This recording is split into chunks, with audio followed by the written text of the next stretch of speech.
Raman sir, நீங்கள் எப்படி பார்க்கிறீர்கள் இது இந்த பரஸ்பரம் இருக்கக்கூடிய குற்றச்சாட்டு? என்னதான் இருந்தாலும் இன்னைக்கு திமுக சார்பில் பேசக்கூடிய நாகாநந்தினிக்கு இவ்வளோ நேரம் கொடுத்தது அவங்க ஆளுங்கட்சி கூட கிடையாது. இப்போ அதுவும் எனக்கு சங்கடமா இருக்குது. வந்து நீங்க கொடுத்தது வந்து சொல்லுங்க, ஆளுங்கட்சியா இருந்தா கூட சரி பரவாயில்ல, நிறைய ஏதோ ஆளுங்கட்சியே கூட அவங்க சொல்றதுல என்ன சொல்றாங்கன்னா 1958 சம்பூர்ண ராமாயணத்துல விதியும் செயல் இதுவோ என் வேதனையும் முடிவோ இன்று போய் நாளை வாராய் ஏன்னா இணை ஒருவன் புகழ் உண்டோன்னு அந்த மாதிரி அவங்க சம்பூர்ண ராமாயணம் பாடிட்டு இருக்கிறாங்க. அவங்களுக்கு இவ்வளவு நேரம் குடிக்கிறீங்களே சார், அப்ப என்ன சார் கொடுங்க சார்.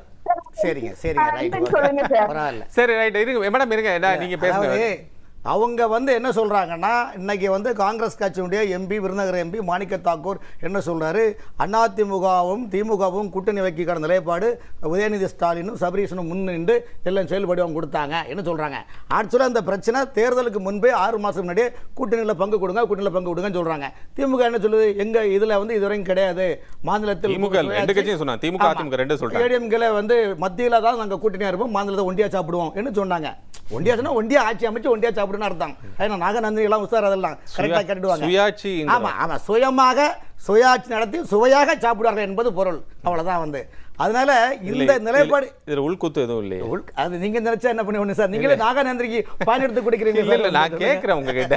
இல்லை அதாவது இன்னைக்கு தமிழ்நாட்டை பொறுத்த வரைக்கும் இந்த ஏற்கனவே திமுகவில் பார்த்தீங்கன்னா ஏகப்பட்ட பிரச்சனைகள். இன்னைக்கு ஆராசா ஒரு சேரில் போர்க்கடை தூக்கிட்டு இருக்கிறாரு. அது மாதிரி கட்சிக்குள்ள நிறைய திமுகவிலே நிறைய தலைவர்கள் ஆட்சி பார்க்குற பிறகு துணுனா வெளியில் வந்துட்டு இருக்கிறாங்க. காங்கிரஸ் கட்சியோட இந்த மனவேதனை என்னன்னா, நீங்கள் ஏன் எங்களை மதிக்கல, விசிகேன்னு சொல்லி நீங்கள் ஏன் எங்களை மதிக்கலன்னு சொல்கிறீங்க. இதுவரைக்கும் திமுக வந்து தமிழ்நாட்டில் எப்படி ஏமாத்துச்சு மக்களை, சிறுபான்மை மக்களுடைய வாக்குகள் எனக்கு தான் ஓகே, அது பட்டியலின மக்களுடைய வாக்குகள் எனக்கு தான் ஓகே, இப்படி தான் சொல்லிக்கொண்டு 2024 நாடாளுமன்றத்தை வரையும் திமுக ஏமாற்றியது. இன்னும் ஏமாறுவதற்கு நாங்கள் தயாராக இல்லை என்பதை விடுதலை சிறுத்தை ரெடி பண்ணிட்டாங்க. அவங்க இப்போ அந்த கட்சியை 2-3 நாளாக உடைக்கிறாங்க. திமுக தான் உடைச்சி நிறைய பேரை விடுதலை சிறுத்தையிலிருந்து இன்னைக்கு வெளியே கொண்டு வரதுக்கான நிலைப்பாடு ஒன்றா சேர்த்துட்டு இருக்கிறாங்க. இது ஒரு நிலைப்பாடு. காங்கிரஸ் கட்சியை பொறுத்தவரையிலும் இன்று தாவேகா விஜய் அவர்களை மையமாக வைத்து தேசம் முழுவதும் அரசியல் செய்து கொண்டு 2029 ஆட்சி அமைக்கலாம் என்று காங்கிரஸ் ஒரு கற்பனையான வடிவம் அமைத்துள்ளது. காரணம் என்னவென்றால் இதுக்கு வடிவம் அமைத்தது காங்கிரஸில் சில தலைவர்கள் எம்பி தேர்தலில். ஏன்னா மாணிக்க தாக்கூரை பொறுத்த வரைக்கும் 3 முறை எம்பி ஆகிட்டார், இனிமேல் எம்பி கிடைக்க போறதில்லை. சரி எப்படியாவது ஒரு கூப்பாடு போட்டால் 2வது வாட்டி நமக்கு வந்து அடுத்த காங்கிரஸ் கட்சி தலைவர் ஆகலாமேன்னு நிலைப்பாடு மாணிக்க தாக்கூர் எல்லாருக்கும் இருக்காதா பின்ன, அதனால அவருக்கு நிலைப்பாடு இருக்குது. இப்போ திமுகவுக்கு என்ன பிரச்சனைனா, கூட்டணியெல்லாம் வெற்றி போயிட்டு நீங்கள் போனீங்கன்னா ஏன் காங்கிரஸ் வெளியே போச்சுன்னா, காங்கிரஸ் கட்சியுடைய எந்த தொகுதியிலும் திமுக வாக்காளர்கள் திமுக காரங்க ஒர்க் பண்ணல. அந்த திமுக தொண்டர்களை பிசில் சின்னத்துக்கு ஓட்டு போட்டாங்க. மனசாட்சி தொட்டு சொல்ல முடியுமா? நீங்க சொல்றீங்க. நான் என்ன நாகநந்தினி கூட சார் மேடம் ஒரு நிமிஷம் நான் மீண்டும் உங்களுக்கு வாய்ப்பு தரேன், பேசுங்க. என்ன நீங்க பேசும்போது இடையில கேட்காது சார். நான் ஒரு நாகநந்தினி அவர்கள் கூட கேட்டாங்க, நாங்கள் கொடி பிடிச்சி போகும்போது ஒரு 10 காங்கிரஸ்காரங்க கூட எங்கள் கூட வர்றதில்லை, தொகுதியில் நிறைய செலவு செஞ்சு தொகுதி மக்களை வந்து இங்கே இருக்கக்கூடிய பிஎல்ஏ பிஎல்சி எல்லாத்தையும் ஆர்கனைஸ் பண்ணி போய் நாங்கள் நிற்கிறோம் திமுக காரங்க. ஆனால் காங்கிரஸ்காரங்களே வர்றதில்லை, அவங்களுக்கு வேலை செய்யறதுக்கு அவங்களே வர்றதில்லை, இப்போ அதிகமாக வேலை செஞ்சதுக்கு இவங்க தான் அப்படின்னு சொல்லி அவங்க ஒரு பார்வை. இந்த தேர்தலில் காங்கிரஸ் கூட்டணி இருந்தாலும் கூட அவர்களுக்கு அண்டர்ஸ்டாண்டிங் கிடையாது. இப்போ ராகுல் காந்தி திமுக நிற்கக்கூடிய வேட்பாளர்களுக்கு பிரச்சாரம் பண்ணி வந்தாரா இல்லை, அவருக்கு தொகுதிக்கு அவங்க கட்சிக்காரங்களும் ஒரு பண்ணிட்டு போயிட்டே இருந்தாங்களே தவிர்த்து மற்றபடி இங்கே பிரச்சனை இல்லை. ஆரம்பத்திலே அது பூசல் உருவாகி போச்சு. தேர்தல் மட்டும் 5 எம்எல்ஏ தான் கிடந்தாங்க. ஏன்னா எந்த தொகுதியிலுமே திமுக காரங்க ஓட்டு போடலை. இன்னைக்கு கிள்ளியூர் தொகுதி, உளவங்கோடு தொகுதி, குளச்சல் தொகுதி காங்கிரஸ் வெட்டி பண்ணால் திமுக வெட்டி பெறல. அந்த வேட்பாளர்கள் இனம் சார்ந்த மதம் சார்ந்த ஒரு நிலைப்பாடு அங்கே வெற்றி பெறல தவிர்த்து திமுக ஒன்றும் அவங்க வெற்றி பெறல. 2வது குமரி மாவட்டத்தை பொறுத்த வரைக்கும் ஒரு ஓட்டு தான் திமுக, ஒரு ஓட்டு சார், 2 ஓட்டு தான் திமுக ஓட்டு தானே சார், 2 ஓட்டுமே இல்லாம காங்கிரஸ் ஜெயிச்சிருச்சா சார்? ஒரு விஷயம் சார், இந்த தேர்தலில் திமுக பொறுத்த வரைக்கும் அரசு இயந்திரங்களை வைத்து நாம வெற்றி பெறலாம்னு மிகப்பெரிய கற்பனையில் மறந்தாங்க. அதனால தான் அவங்களுக்கு விளைவு என்ன இது காங்கிரஸுக்கும் தெரியும். காங்கிரஸ் திமுகவுக்கு ஏன் இந்த பிரச்சனைனா, சாயம் வெளுத்து விட்டது, திமுகவின் சாயம் இந்த தேர்தல் வெளுத்து விட்டது.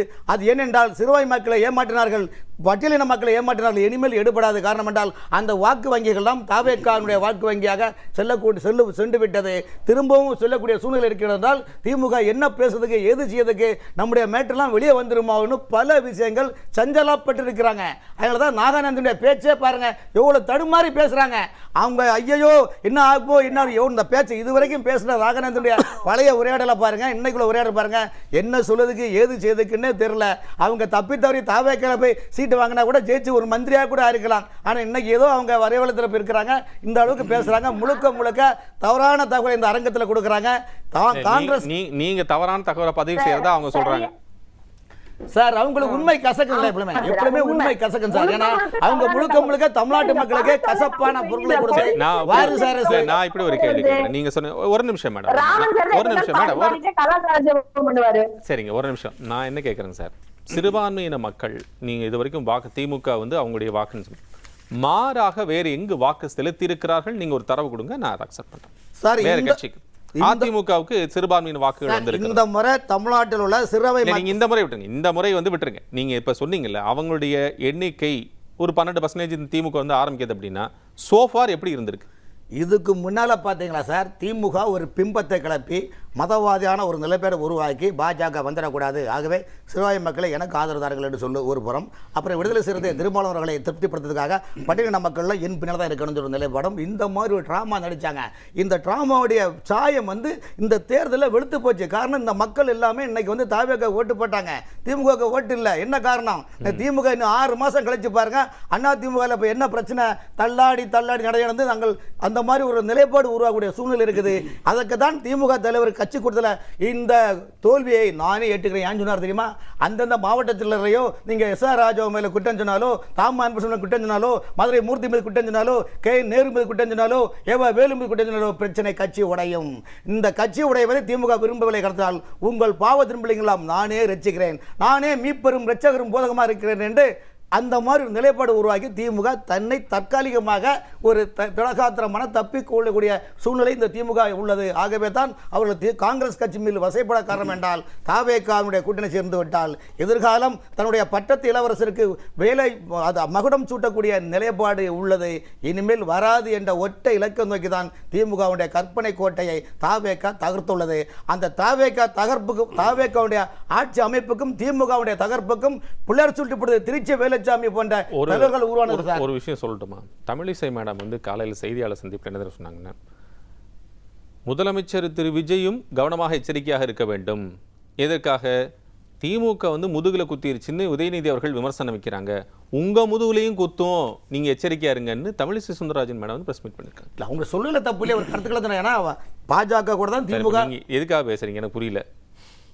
எந்த ஸ்டாண்ட்ல இருந்து பேசுறீங்க? நீ வந்து இந்த பக்கம் ஒரு குத்துறீங்க, அந்த பக்கம் ஒரு குத்துறீங்க. அப்படியே சார் இல்ல, தமிழிசை சவுந்தரராஜன் சொன்ன கருத்துக்களை போன ஒரு தொலைநோக்கு சிந்தனை திமுக இப்படி ஒரு குற்றச்சாட்டை முன்வைக்கிறது. ஆமா விஷயம் நாளைக்கு வருவதா இன்னைக்கு அவங்க இது பண்ற, நாளைக்கு ஏதாவது வந்துடக்கூடாதுன்னு ஒரு எச்சரிக்கை பண்ணி கொடுக்கல. ஒரு தப்பு இருக்கு இல்லையா, தப்பு இல்லையா, சொல்ல தப்புன்னு இல்லையா? வந்து திமுக இதே திமுக பாஜக தானே ஒரு சட்டமன்ற தேர்தலும் நாடாளுமன்ற தேர்தலும் கூட்டணி இட்டாங்களா இல்லையா, ஆட்சியில் அமைஞ்சாங்களா இல்லையா, போட்டிட்டாங்களா இல்லையா? நீங்க போற போக்குல வந்து நான் ஏதோ பாஜக மாத்தி சொன்னதா நீங்க போமா என்னைய மாத்தி விட்டு போறீங்க. நான் என்ன கேட்கறேன்னா அதை கேட்கல. அவர்கள் இந்த குற்றச்சாட்டை சொன்னார்களே காங்கிரஸ் குறித்து. இப்ப நீங்க காங்கிரஸ் வந்து இல்ல அவங்க செஞ்சு இதனாலதான் செஞ்சாங்கன்னு அவங்களை நியாயப்படுத்தி பேசுறீங்களா? அது நியாயப்படுத்தல. களத்துடைய நிலைப்பாடு திமுக வைத்தறிச்சல் ஏன் என்பதை காங்கிரஸ் மோதிக்கொள்ள காரணம் என்றால் இங்கு தமிழ்நாட்டில் இனிமேல் திமுக காங்கிரஸ் கூட்டணி என்பது முடியாத நிலைப்பாடு. மாணிக்க தாக்கூர் சொல்லிருக்காரு, அவங்களே சொல்லிட்டாங்க. உதயநிதி அவர்களே சொல்லிட்டாங்க, நீங்க யோசிச்சு பாத்துங்க, இதுக்கு மேல அந்த மாதிரி பண்ண முடியாது அப்படின்னு. சார் யோசிக்கிறதுக்கு கம்பெனியை திமுக கம்பெனியை ஆடி போயிருக்கும் போது அங்க போனா என்ன சார்? இல்ல சார் என்ன கழகம் சார், திராவிட முன்னேற்ற கழகம். ஜெயலலிதா அம்மா இருந்திருந்தால் திமுக ஆட்சி வந்திருக்குமா சொல்லுங்க? ஜெயலலிதா அம்மா இருந்திருந்தா இன்னைக்கு வந்து தாவேக ஆட்சி வந்திருக்குமா? இல்ல சார், காலத்தின் சூழ்நிலை சார். இவங்க நல்லாட்சி செஞ்சா ஏன் உங்களை மக்கள் ஏதோ புறக்கணிக்க போறாங்க? தமிழ்நாட்டு மக்கள் உங்களுக்கு வேணும்னு ஓட்டு போட்டாங்களா சொல்லுங்க? நீங்க என்னமோ செஞ்சு பார்த்தீங்க. பொழுது விடிந்ததும் இந்த பாண்டிய நாடு என் பாட்டுக்கு அடிமை என்று நீங்களும் ஓய்வெடுத்துக் கொள்ளுங்கள், நானும் ஓய்வெடுத்து குழந்நாட்டு ஓய்வெடுத்துக் கொள்கிறேன் என்று சொல்லி பார்த்தால் அப்புறம் பார்த்தா கவுண்டிங்ல பார்த்தா திறந்து பார்த்தேன் பறந்து போச்சுன்னு இப்ப என்ன சொல்ல? தமிழ்நாட்டு மக்கள் நடிகரை நம்பி மோசம் செய்து விட்டார்கள். நம்மளே நாடுதான் வருகிறதுக்கு ஸ்டாலின் சொல்றாரு. ஏன் சொல்றீங்க? அப்ப மக்கள் உங்களை அடிமையா? ஒரு குடும்பம் ஆட்சி அமைக்கிறோமா? ஒரு வாரிசு ஆட்சா அல்லது மன்னர் ஆட்சியா? தமிழ்நாட்டு மக்களை இனிமேல் ஏமாற்ற முடியாது. திமுகவுக்கு இனிமேல் தமிழ்நாட்டில் வேலை இல்லை என்பதை திரும்ப திரும்ப சொல்றேன். காரணம் என்றால் புதிய தலைமுறைகள் புதிய நிலைப்பாடு நோக்கி பயணிக்கின்ற சூழ்நிலையில் தேசிய கட்சிகளே தனியார் தாளம் போடக்கூடிய நேரத்தில் இன்று தமிழ்நாட்டில் ஆண்டு கொண்டு மக்களை ஏமாற்றிக் கொண்டு ஒரு குடும்பம் நிர்வாகம் நடத்தக்கூடிய அந்த ஆட்சியை மக்கள் புறக்கணித்து விட்டார்கள் என்பது கல யதார்த்தம் சார். மீண்டும் மீண்டும் தேர்ந்தெடுக்கிறாங்க மக்கள் தானே, வாக்காளர்கள் தான் தேர்ந்தெடுக்கிறாங்க. வாக்காளர்கள் தானே மக்கள். யார் தேர்ந்தெடுக்காம இருக்காங்க சொல்லுங்க? நீங்க சொல்றீங்க வாரிசு அரசியல், இவங்க மகுடம் சுட்டுறாங்க. மக்கள் தானே தேர்ந்தெடுக்காங்க. இப்பவும் 75 சீட் கொடுக்க தானே செஞ்சிருக்காங்க. சார் அந்த 75 சீட் என்பது நீங்க நினைச்சு பாருங்க, அடுத்த தேர்தலில் வச்சா சார் இன்னைக்கு உள்ள நிலைமை நிலவரம் வேற சார். இவங்க நினைச்சது ஒண்ணு நடந்தது ஒண்ணு. எல்லா அமைச்சர்கிட்டையும் திமுக அமைச்சர்கிட்ட 20 தொகுதி 30 தொகுதின்னு அக்ரிமெண்ட் போட்டு குத்தகை கொடுத்த மாதிரி, கிராமத்தில் தோப்புகளை குத்தகை கொடுத்து எடுத்துக்கிற மாதிரி, அது மாதிரி குத்தகை கொடுத்து அரசு துறை அதிகாரிகளை எடுத்து மாநகர கமிஷனரா எனக்கு தேர்தல் பணியாட்டுங்க, நீங்க நாங்க ஆட்சி வந்தா உங்களை கலெக்டர் ஆக்குறேன், கலெக்டரா எனக்கு தேர்தல் பணியாட்டுங்க, உங்களை மாநில இயக்குனர் ஆக்குறேன், எங்க ஆட்சி வரட்டும் சொல்லி இப்படிதான் தமிழ்நாட்டு மக்களை ஏமாத்துறாங்க. அரசு துறை ஊழியர்களை ஏமாத்துறாங்க, அரசு அதிகாரிகளை ஏமாத்துறாங்க. ஆனா ஒட்டுமொத்தமா மக்கள் பட்டயமத்தப்பட்டு திமுகவை வீட்டுக்கு அனுப்பிட்டாங்க. இதுதான் இன்றைய கல யதார்த்தம் சார். ராமன் சார், ரொம்ப சுருக்கமா. 2014 இந்தியாவுடைய தேசிய அரசியலை பொறுத்தவரையிலும் 2014 காங்கிரஸை மக்கள் கைகளை விட்டார்கள். அதேபோல் இந்த 2026 தமிழ்நாட்டு சட்டமன்ற தேர்தலில் திமுகவை மக்கள் கைகளை விட்டார்கள் என்பதை எழுதி வைத்துக் கொள்ளுங்கள். காரணம் என்றால் திமுக ஏன் கூட்டணி கட்சியை மதிக்கலன்னா, அரசு துறை அதாவது என்ன பண்ண அவருடைய மருமகள் சர்வீஸ் பெண் நிறுவனத்தையும் உளவுத்துறை விங்கில் கொடுத்து இது சொல்லுதான் உண்மை என்று அந்த உண்மையே நம்பி திமுக தலைமை யாரையுமே மதிக்கல, கட்சிக்காரனும் மதிக்கல. சோசியல் மீடியா போடுறாங்க பாருங்க, யாரையுமே மதிக்காம தான் தோண்டித்தனமாக உளவுத்துறையும் பெண் நிறுவனத்தையும் நம்பினால்தான் இன்று மக்கள் உங்களுக்கு மக்கள் 2020 திமுகவை கைகளை விட்டார்கள். இனிமேல் டாட்டா பை பை என்ற நிலைப்பாடு உள்ளது.